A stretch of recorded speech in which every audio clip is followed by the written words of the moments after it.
Buenas noches, la clase de hoy va a ser de antifibrinolíticos. Un poco un repaso de los tres importantes y hablar un poco más que nada del ácido tranexámico. El contenido de la clase, bueno, vamos a hablar una breve introducción de qué son estos fármacos, un repaso breve de lo que es la fibrinolisis y dónde actuaríamos con estos fármacos, después nombrar los tres agentes antifibrinolíticos que hay, nombrarlos un poco mecanismos de acción diferentes que tienen, las dosis, los efectos adversos que pueden tener, y después hablar un poco de los usos clínicos y la evidencia que hay atrás de estos los clínicos. Y al final, los riesgos que tienen estos fármacos y al final una conclusión con la bibliografía.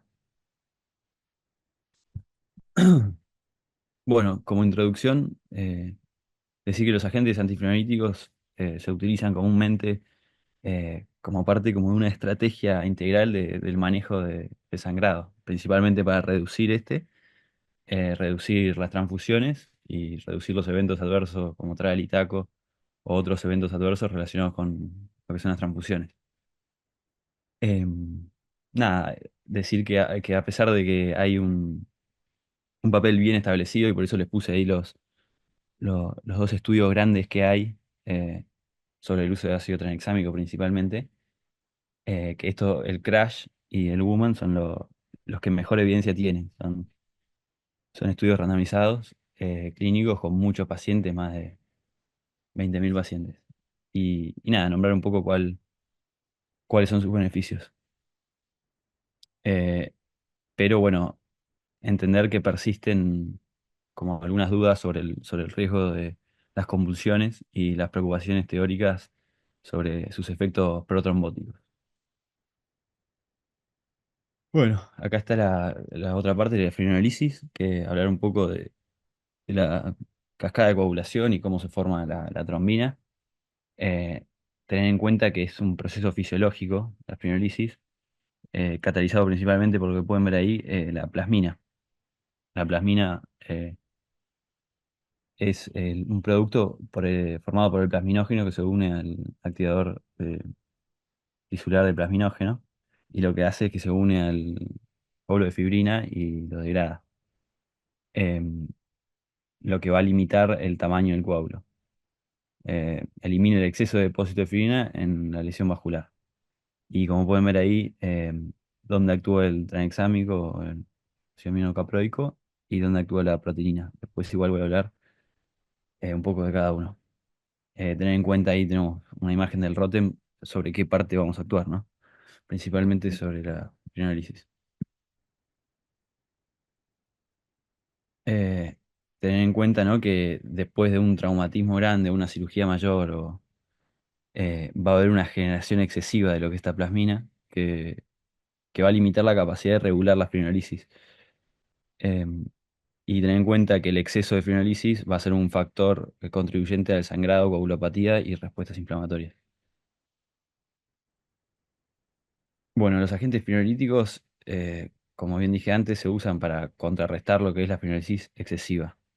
Y la vedette de estas es el ácido tranexámico, pero también está el ácido aminocaproico y la aprotinina, que después voy a hablar un poquito de lo que en un momento se suspendió por un estudio grande que hubo que decía que aumentaba los eventos adversos, infarto agudo de miocardio, pero después en 2012 salió otro estudio que medio que desmitificaba todo esto y se volvió a incluir en Europa y en Canadá. En Estados Unidos sigue, acá no está la proteína, pero bueno, como concepto me gustaría dejar que siempre nos tendríamos que actualizar con los artículos y no quedarnos con lo que leímos antes, porque como pueden ver, este es un fármaco que se usó un montón de tiempo, fue el primero de los antifibrinolíticos y en un momento se había suspendido en todo el mundo, pero después ahora se volvió a usar y lo usan un montón en cirugías cardíacas en Europa y en Canadá.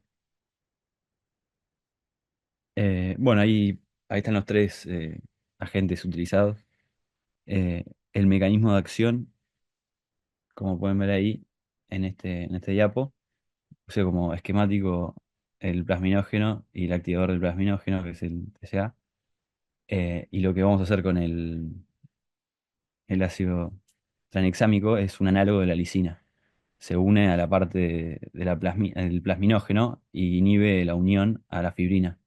Entonces no va a degradar, no va a haber tanta fibrinolisis. Nada, está bueno que te quede la imagen de cómo funciona. Eh, en cambio, la proteinina lo que hace se une directamente a la plasmina y la inhibe, a, a diferencia de lo que es el aminocapródico del tranexámico. Eh, Acordarse del efecto máximo, que es a la hora. eh, Generalmente una dosis sola de tranexámico, después lo voy a charlar de lo que es la dosis de mantenimiento, pero dura alrededor de 3 horas. Tener en cuenta también que el tranexámico tiene una alta tasa de excreción renal, el 90%, entonces esto no va a, a- ¿cómo se llama? Vamos a utilizarlo con dosis reducidas en pacientes con insuficiencia renal. Después les puse una tablita ahí donde dependiendo del filtrado glomerular, cuál es la dosis que tendríamos que administrar. Principalmente para evitar los efectos adversos, que como dije antes son las convulsiones y los eventos protrombóticos. Em, bueno, nada, este me pareció un buen cuadrito. Este es un estudio que se publicó en 2013 de la revista británica, que está bueno porque daba cuadros de lo que son las dosificaciones, las precauciones que tenés que tener, y los eventos adversos más frecuentes. Porque hay muchos estudios, pero muchos difieren en la dosificación. Eh, Nada, tener en cuenta los beneficios que tiene y, y que hay muchos estudios, ensayos controlados, aleatorizados y metaanálisis que respaldan la eficacia de estos agentes. Está bueno porque este estudio mostraba los principales que son el Crash 1, 2, 3 y el Woman, que después voy a charlar un poco de que hay el Woman 2 también, que todavía no salió, pero está en proceso. Este es el cuadrito que se hablaba, que te tira los tres principales agentes antifibrinolíticos, su mecanismo de acción, la potencia, las formulaciones que hay, la vida media y la eliminación.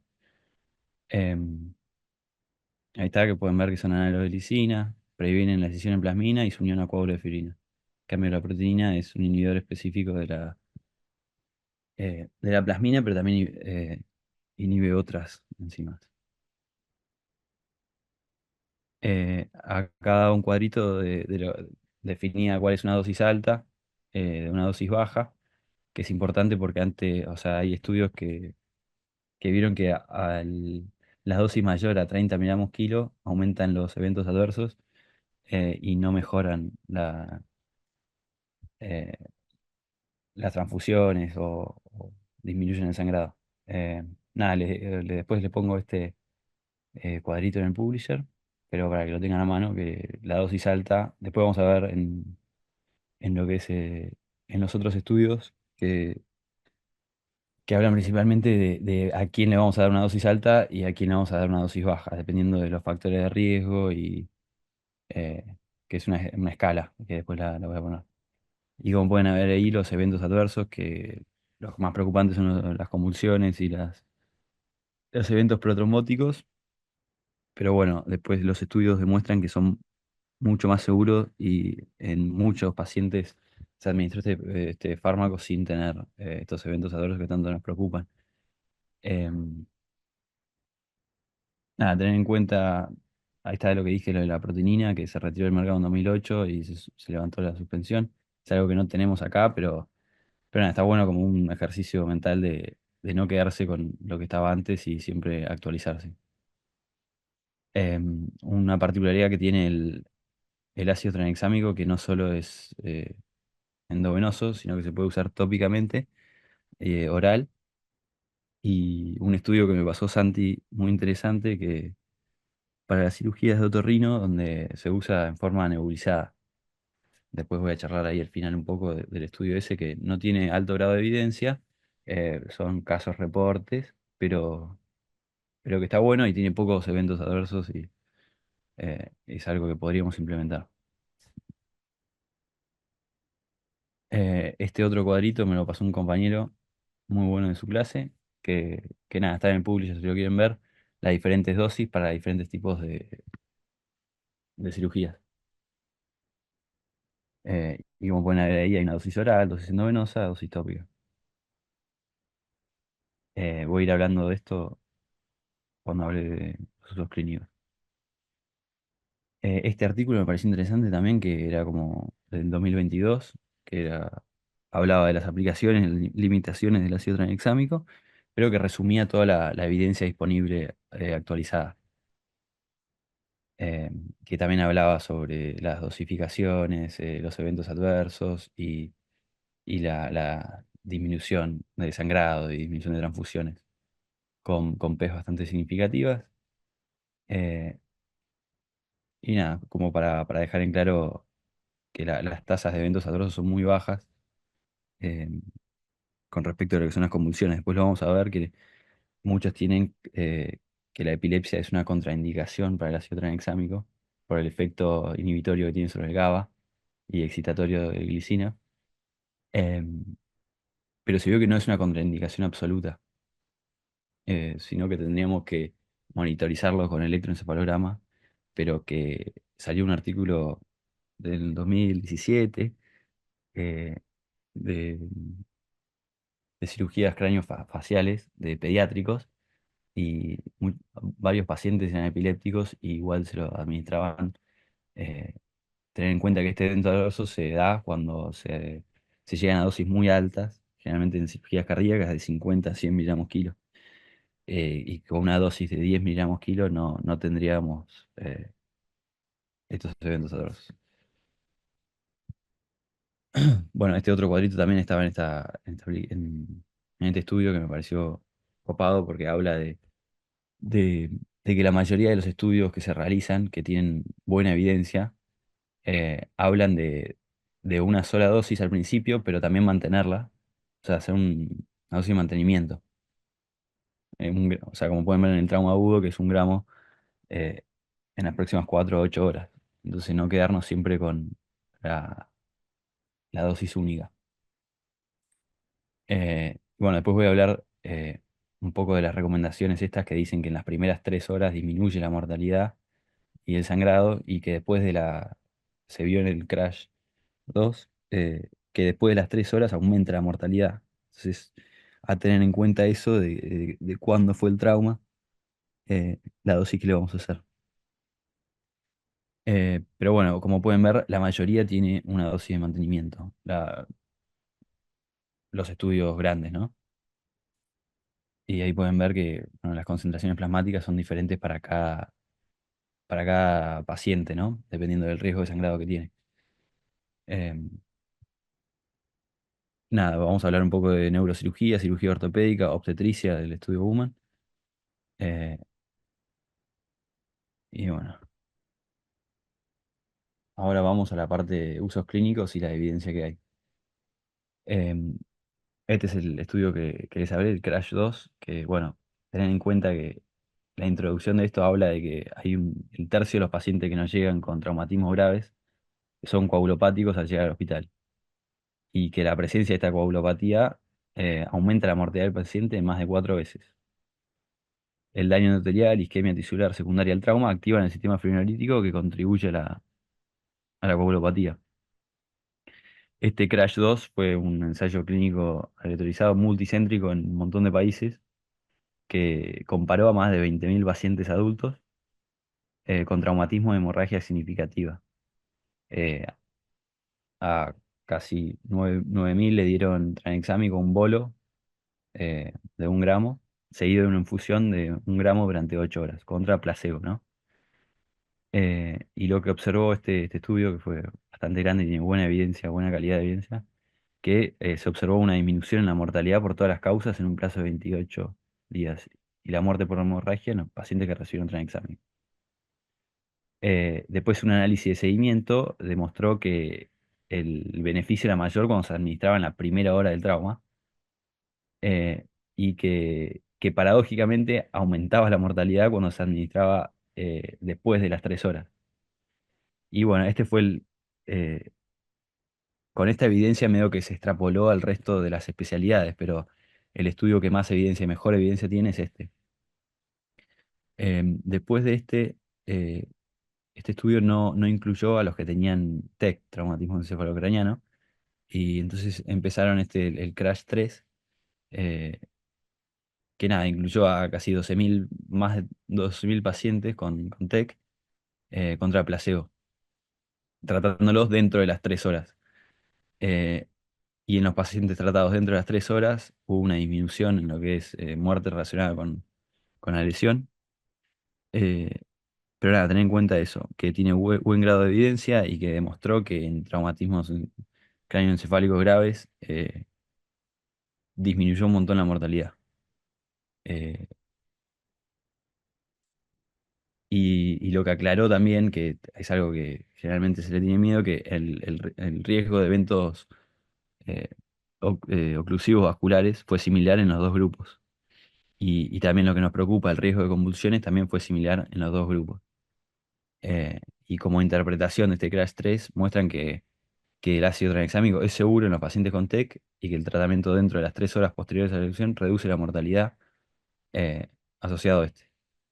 Tener en cuenta que siempre lo primero que tendríamos que hacer en estos pacientes es pasar tranexámico. Hay otro estudio que se usó se llamaba Patch, que era para iniciar el tratamiento con ácido tranexámico antes, en la ambulancia, antes que llegue al hospital. Pero bueno, a nosotros lo que nos interesa es cuando nos llegan al quirófano. Después, este otro estudio, nada, se estudió mucho el uso de antifibrolytíticos para lo que es principalmente lo que es la hemorragia de posparto, tanto en partos vaginales como por cesárea. Pero ten en cuenta que este Woman 1, que antes se llamaba solo Woman, eh, trataba solamente a las pacientes que ya tenían hemorragia del posparto. Em, Nada, también 20.000 pacientes en 193 hospitales en 21 países distintos, entonces tiene un buen grado de evidencia extrapolable a muchos países. Y lo que se observó fue una reducción en la muerte por sangrado en pacientes que recibieron tranexámico. Pero tenía una particularidad que la mortalidad por todas las causas y las tasas de histerectomía no fueron diferentes entre los grupos. También habla de que las muertes por embolia pulmonar, eclampsia y otras causas no difirieron significativamente entre los grupos. Y que no hubo ningún evento, no hubo aumento en lo que son los eventos tromboembólicos en la población obstétrica.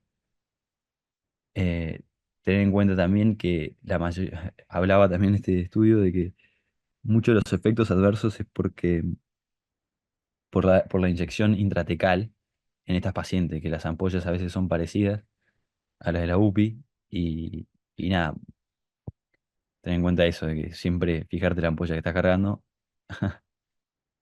Pero bueno, lo que llegó a la conclusión es que nada, es como que está perfecto hacerlo, pero en pacientes indicadas, ¿no? En pacientes que tienen hemorragia del posparto, que tienen que hacer histerectomía.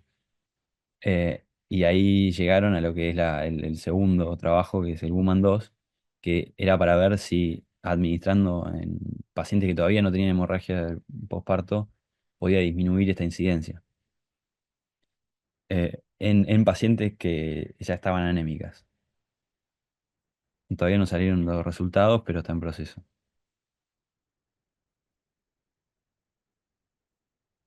Nada, ahora hablar un poco de lo que es la cirugía ortopédica, que hay muchos estudios que avalan esto, no son tan grandes como el de trauma o el de Woman, eh, pero tener en cuenta que reduce un montón el sangrado, casi un 25% en el reemplazo total de rodilla y en el reemplazo total de cadera, con la dosis que pueden ver ahí, que es de 10 a 20 miligramos kilo endovenoso.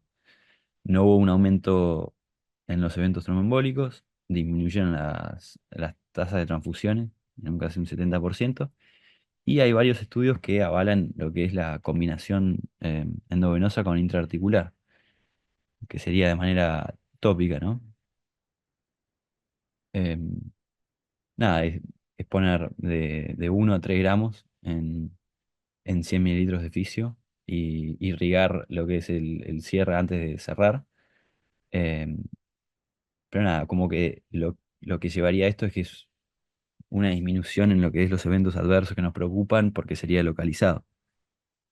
pero no hay evidencia significativa con P eh, baja como para avalar esto con buena evidencia respaldada.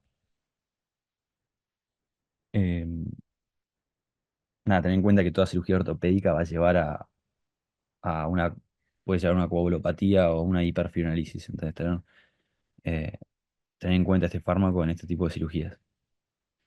Hay muchos metaanálisis que respaldan esto, pero con no tanta evidencia como en los anteriores. Después había un artículo que me parecía interesante a veces lo que nos preocupa son los eventos trombólicos, entonces decimos, che, este paciente que tuvo un infarto o tiene un stent cardíaco, le pasamos tranexámico o el riesgo de que haga un evento trombólico es mayor al que nos preocupa del sangrado. Lo que llegaron a la conclusión la mayoría de los estudios es que les hicieron tranexámico en pacientes con stent cardíacos y no hubo un aumento en lo que son los eventos adversos. Em, Nada, que a pesar de las preocupaciones teóricas sobre la trombosis, eh, el tranexámico parece seguro en la cirugía de fracturas óseas sin un mayor riesgo. Eh, Nada,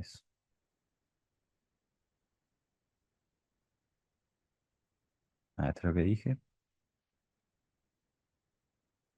Y bueno, después pasar a lo que es cirugía cardíaca, que también este estudio fue bastante grande eh, y con buena calidad de evidencia, que fue el estudio ATACAS, que, que bueno, fue la principal indicación, ¿no? En las cirugías cardíacas, que, que es una cirugía que emplean hipotermia, circuitos de derivación cardiopulmonar y tienen como una mayor propensión a activar el sistema frenolítico. Que nada, bueno, por esta causa vamos a usar estos fármacos en este tipo de cirugía. Y hay muchos metaanálisis que lo respaldan. Nada, este ATACAS fue un estudio bastante grande que demostró que los pacientes sometidos a cirugía de bypass no tuvo efecto sobre la muerte hasta un año después de la cirugía. O sea, disminuyó en la tasa de muerte en los que el grupo de ácido tranexámico fue del 3,8 contra 4,4 en el grupo placebo.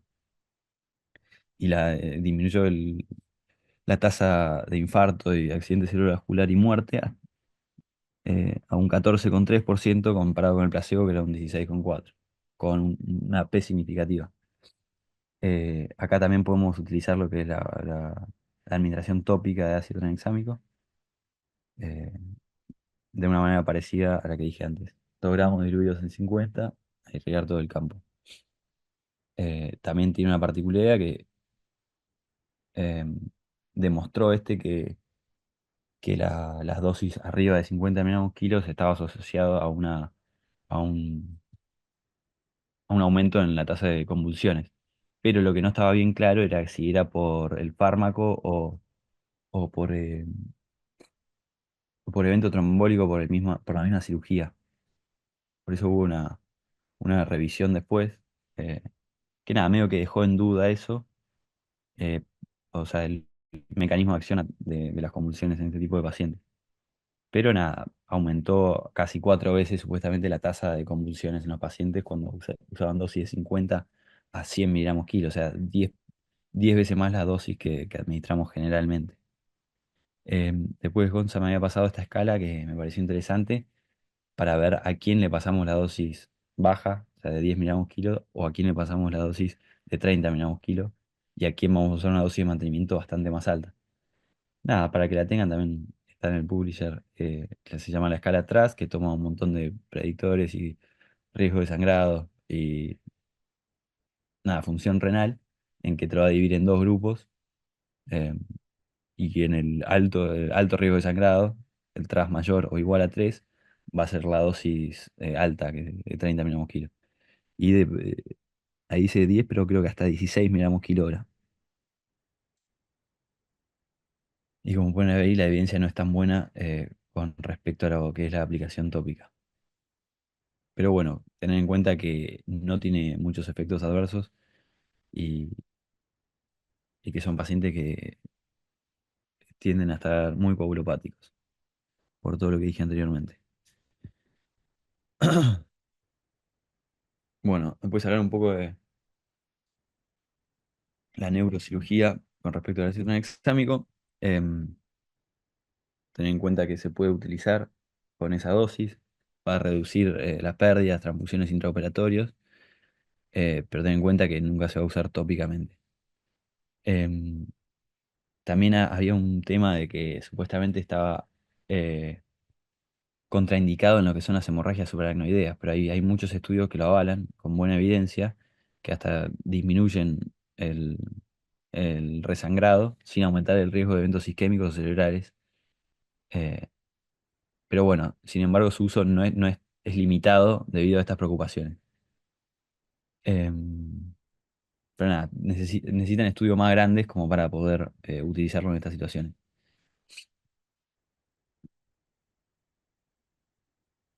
Después esto hablar un poco de la cirugía plástica de otorrino, que, que bueno, toda esta evidencia también es extrapolable de lo que son el Crash y el Woman.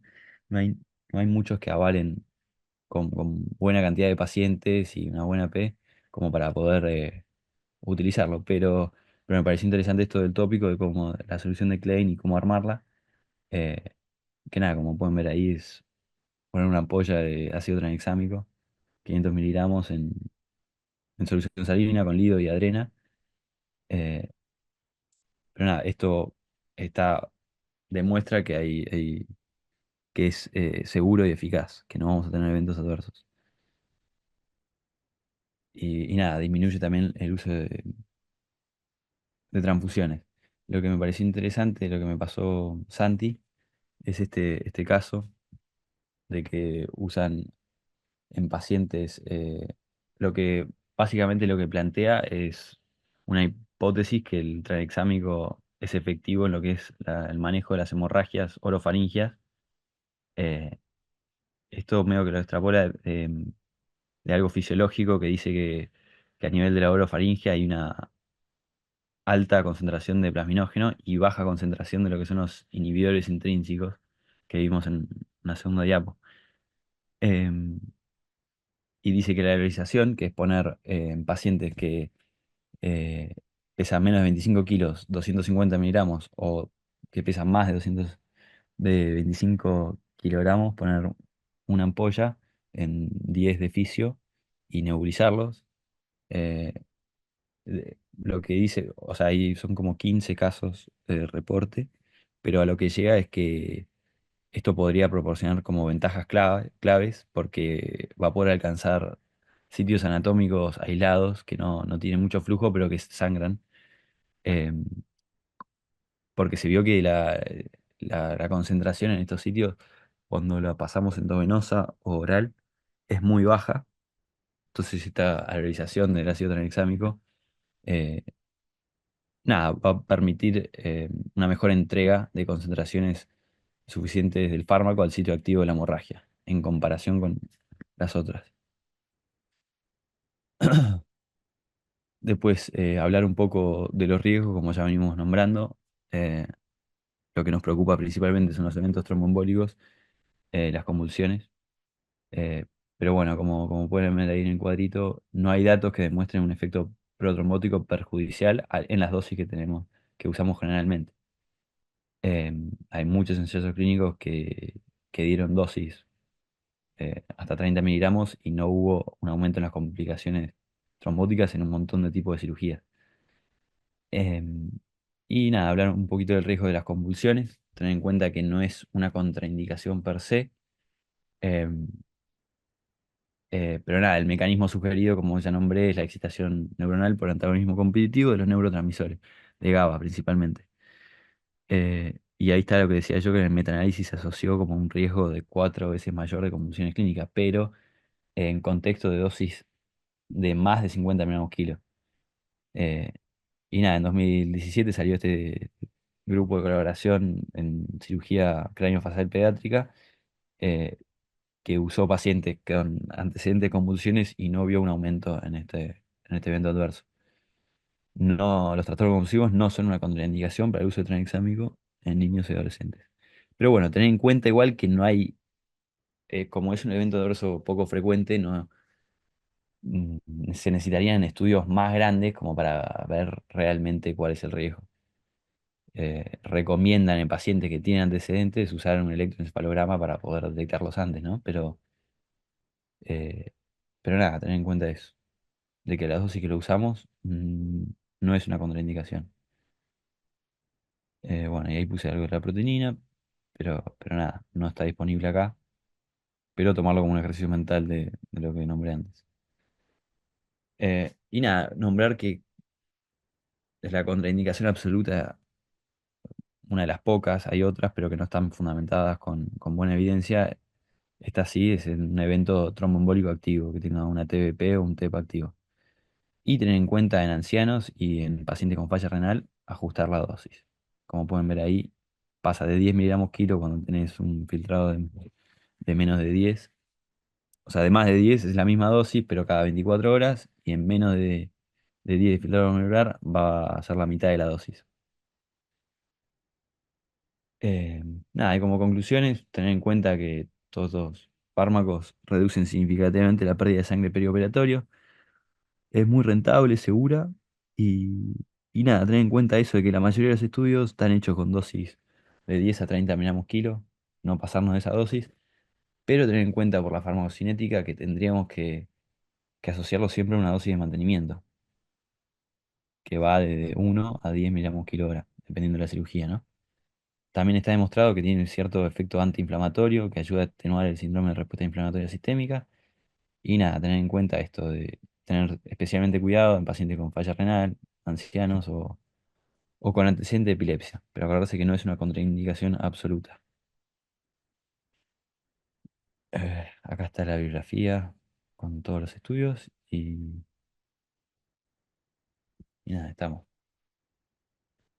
¿Alguno tuvo algún un evento así adverso con el uso de tranexámico? Yo, Como una como convulsión paciente, o...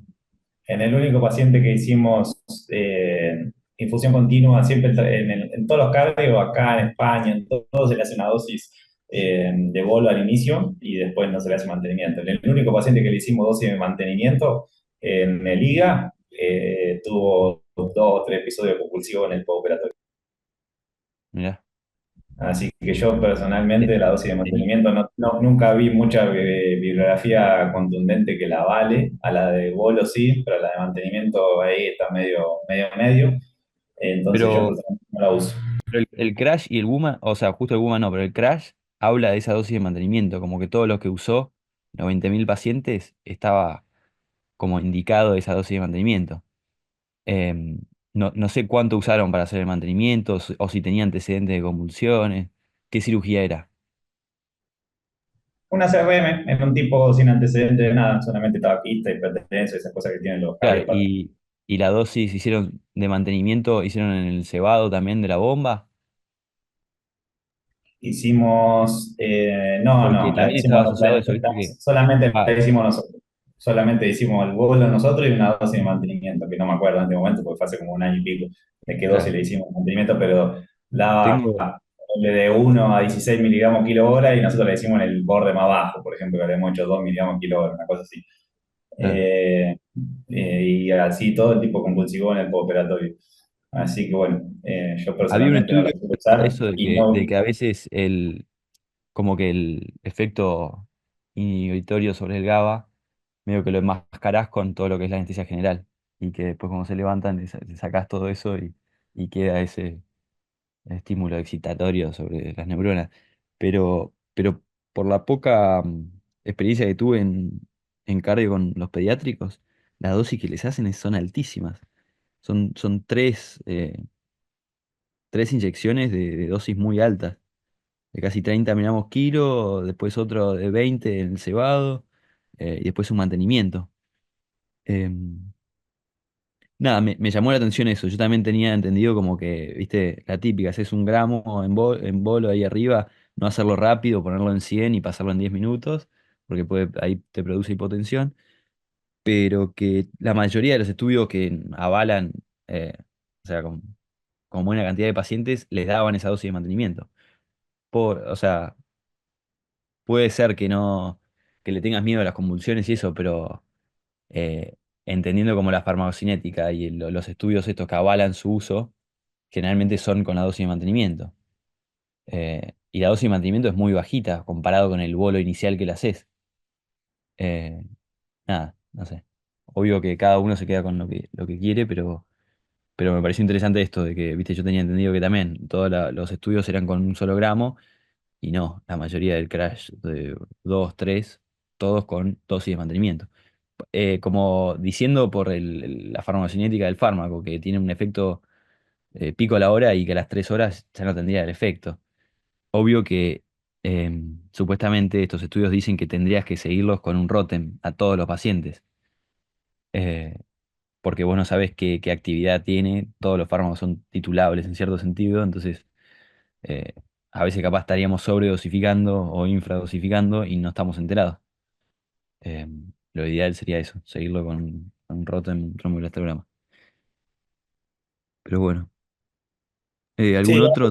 algo a tener en cuenta también, que fíjense más que nada, yo el otro día justo nos pasó con Justi, si no me equivoco, que estaba en gineco, que fíjense que las indicaciones verdaderas con las que realmente hay evidencia no son muchas. El politrauma, neuro, cirugía columna y cirugía ortopédica mayor, y para prevenir la hemorragia postparto, si no me equivoco, No para prevenirla, eh, para tratarla, supuestamente. El para Woman 2 está tratarla. encontrando eso, sí. Después van a ver que, bueno, se ve que es lo único que estudiaron de fármaco los cirujanos y algunos ginecólogos y eso, que te piden, te van a pedir tranexámico para un montón de cirugías que no tienen ningún tipo de indicación. Por ejemplo, justamente el tema salió entre nosotros porque estaban haciendo un cono y nos pidieron que le pasemos tranexámico.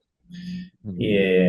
Y realmente no tiene indicación, o sea, claramente es mala técnica quirúrgica y por eso le sangra, o no sé por qué carajo le sangra, porque no pueden hacer hemostasia o lo que sea, pero hacerle tranexamen con cono, hacerle tranexamen con una cuadrantectomía, después van a Sí. ver ese tipo de cosas, ese tipo de indicaciones, después quedan ustedes hacérselo o no hacérselo. Yo generalmente hago lo No, que hice el otro día, que le digo, sí, sí, se lo hice y no sí, se lo sí. termino haciendo. Yo creo que eso Error. viene, Joe, de que ellos lo usan bastante tipo vía oral, ¿viste? Para metrorragia zarpada. Entonces, como conocen el fármaco, dicen, che, si me inhibe el sangrado profuso a nivel ginecológico, dicen, bueno, pasale igual, ¿viste? Pero porque ellos Sí, lo sí, manejan lo en tienen vía como un oral. fármaco que frena el sangrado. O sea, ellos se Claro, piensan que vos lo pasás y eso frena el sangrado. Entonces, sí, como sí. que, che, me está sangrando todo, estoy operando como el orto, pasar el tranexámico, entonces tapa todo el agujero y ya con eso te Claro, curo.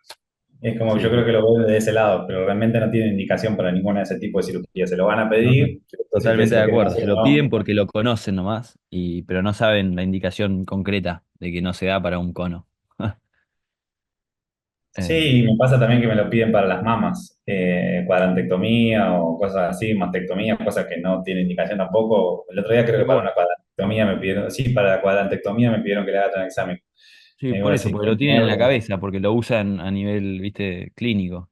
Entonces, yo creo que es por ese lado.